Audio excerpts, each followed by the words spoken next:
Hi hello welcome back to my channel one goal aroma. అందరు ఎలా ఉన్నారండి? బాగున్నారా? నేనైతే చాలా చాలా బాగున్నాను. ఇవాళ నేను సండే స్పెషల్ కింద ఒక మంచి రెసిపీ అండి. చాలా న్యూట్రిషన్ ఫుడ్, చాలా హెల్దీ రెసిపీ అండ్ చాలా ప్రోటీన్ ఉండే ఫుడ్ అండి. మా ఇంట్లో వాళ్ళైతే అసలు ఎంత ఇష్టంగా తిన్నారంటే అంత ఇష్టంగా తిన్నారండి. అదేంటంటే కోనసీమ కొబ్బరి పాలన్నం అండి. చాలా ఫేమస్ ఇది.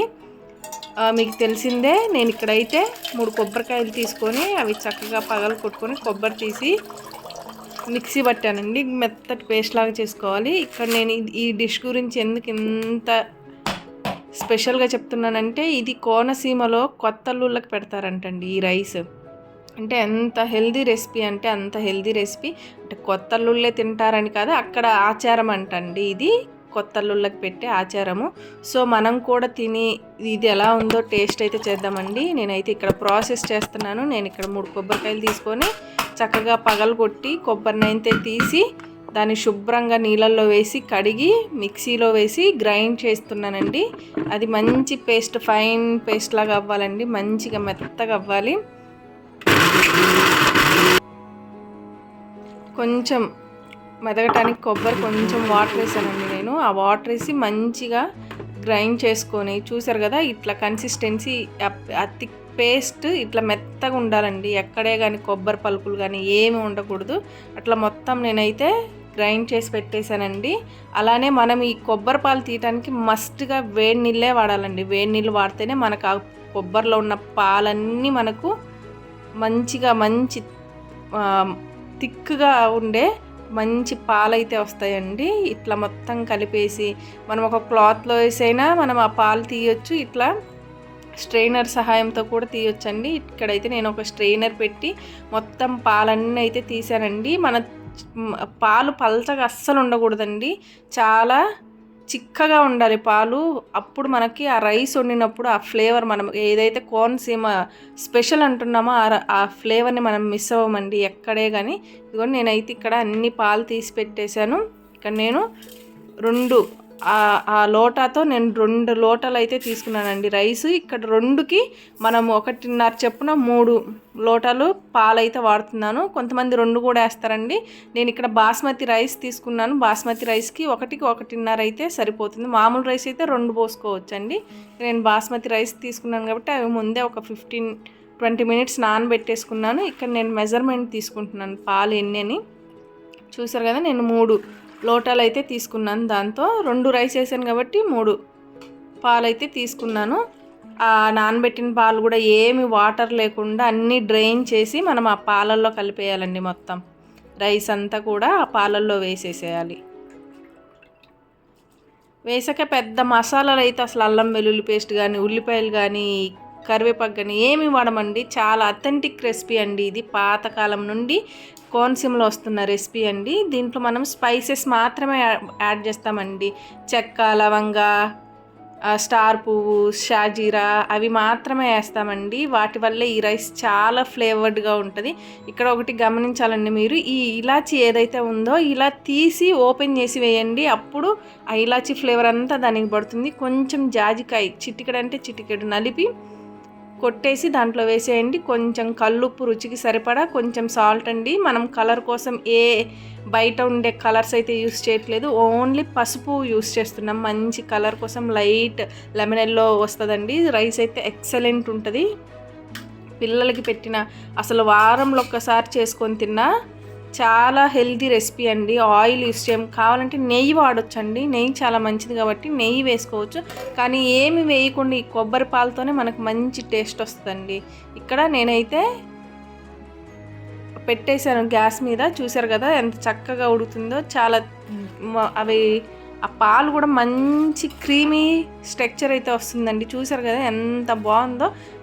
క్రీమీగా ఆ రైస్ తింటున్నప్పుడు కూడా పొల్లుగా ఉంటుంది. అట్ ద సేమ్ టైం కొంచెం మెత్తగా ఉన్నట్టు ఉంటుంది. కొబ్బరి పాలతో ఉడుకుతుంది కాబట్టి ఆ రైస్ కూడా చాలా సాఫ్ట్గా, తింటుంటే అసలు వెన్నలా కరిగిపోతుందండి. అంత బాగుంది రైస్ అయితే. చూసారు కదా ఎంత చక్కగా ఉడికిందో. నాకైతే పొల్లుగా వచ్చింది. అట్ ద సేమ్ టైం తినేటప్పుడు, కలిపేటప్పుడు అన్నం ఎట్లా ఉందంటే మెత్తగా తగులుతుందండి. పొల్లుగా ఉంటుంది, మెత్తగా ఉంటుంది అనమాట. అంత బాగా ఉంటుంది కొబ్బరి పాలతో. నేను ఫస్ట్ టైం అండి చేసింది. కానీ సూపర్ అంటే సూపర్ కుదిరిందండి. నేను ఇంకా ఎప్పుడు మర్చిపోలేనంత బాగా కుదిరింది. మా ఇంట్లో వాళ్ళందరూ కూడా చాలా అప్రిషియేట్ చేశారండి. మన రైస్ అయితే రెడీ అయిపోయింది. దీనికోసం కాంబినేషను చికెన్ కర్రీ అండి. కొంచెం గ్రేవీగా పెట్టుకోవాలి. అందుకోసం నేను ఒక పాత్ర పెట్టుకొని అందులో ఆయిల్ సరిపడా వేసుకుంటున్నానండి చికెన్కి. అలానే నేను ముందుగానే ఉల్లిపాయలు కట్ చేసుకున్నాను. ఒక 3 ఉల్లిపాయలు కట్ చేసుకొని అవి కొంచెం ఫ్రై అయ్యేంత వరకు ఫ్రై చేసి కొంచెం అల్లం వెల్లుల్లి పేస్ట్ యాడ్ చేద్దామండి. పచ్చిమిర్చి కూడా మీరు యాడ్ చేయండి. ఆ క్లిప్పింగ్ మిస్ అయిందండి, కొంచెం చూపించలేకపోయాను, హడావిడి అయిపోయి చూపించలేదు నేను. కొంచెం అల్లం వెల్లుల్లి పేస్ట్ వేసేయండి. అందులో సండే కదండి, అందరూ ఎప్పుడు చేస్తామా ఎప్పుడు తిందామా స్పెషల్స్ అన్నట్టు ఉంటారు కదా, లీవ్లో ఉంటారు కదా, కొంచెం హడావిడి అయిపోయి చూపించలేకపోయింది. ఇక్కడ కొంచెం పసుపు వేయండి. కర్రీకి సరిపడా పసుపు వేసి అట్లానే మనం కట్ చేసుకున్న టమాటాలు అయితే వేద్దామండి. టమాటాలు వేసి కొంచెం ఉప్పు వేసి ఇవి ఒకసారి కలిపేసి కొంచెం మగ్గనివ్వాలండి. అవి మెత్తటి పేస్ట్ లాగా అయిపోయేంతవరకు మగ్గనిచ్చి మనం ముందుగా కలిపి పెట్టుకున్న చికెన్ అయితే యాడ్ చేయాలండి. నేను ముందుగా మ్యారినేట్ చేసి పెట్టాను చికెన్ని. పెరుగు, కొంచెం నిమ్మకాయ, ఉప్పు, కారం, పసుపు, కొంచెం అల్లం వెల్లుల్లి పేస్ట్, కొంచెం గరం మసాలా అండి, అంతే. అవి వేసి మ్యారినేట్ చేశాను. ఒక 15-20 మినిట్స్ మ్యారినేట్ చేశాను, లేదా హాఫ్ అన్ అవర్ అయినా చేసుకోవచ్చు. అదంతా నేను ఈ గ్రేవీలో యాడ్ చేసేసి ఒక 10 మినిట్స్ అయితే ఉడికిస్తానండి. హై ఫ్లేమ్ మీద 10 మినిట్స్ ఉడికిస్తే మంచి దాంట్లో ఉన్న వాటర్ అంతా వచ్చేసి మంచిగా ఉడుకుతుంది. ఇక్కడ నేను చిన్న మసాలా అయితే తయారు చేస్తున్నానండి. అది ఏం లేదండి, కొంచెం ధనియాలు తీసుకొని చెక్క, లవంగా, ఇలాచీ అండి, అవి మంచిగా నూరుకొని దాంట్లోనే కొంచెం వెల్లుల్లిపాయలు వేసి నూరుకోవాలండి. ఇంకా అదే మన గరం మసాలా లాస్ట్లో వేస్తామన్నమాట, అది మనం నూరు పెట్టుకుంది. ఇక్కడ నేను ఇంట్లో చేసుకున్న గరం మసాలా, కొంచెం కారం అండి, రుచికి సరిపడా కారం అయితే వేస్తున్నాను.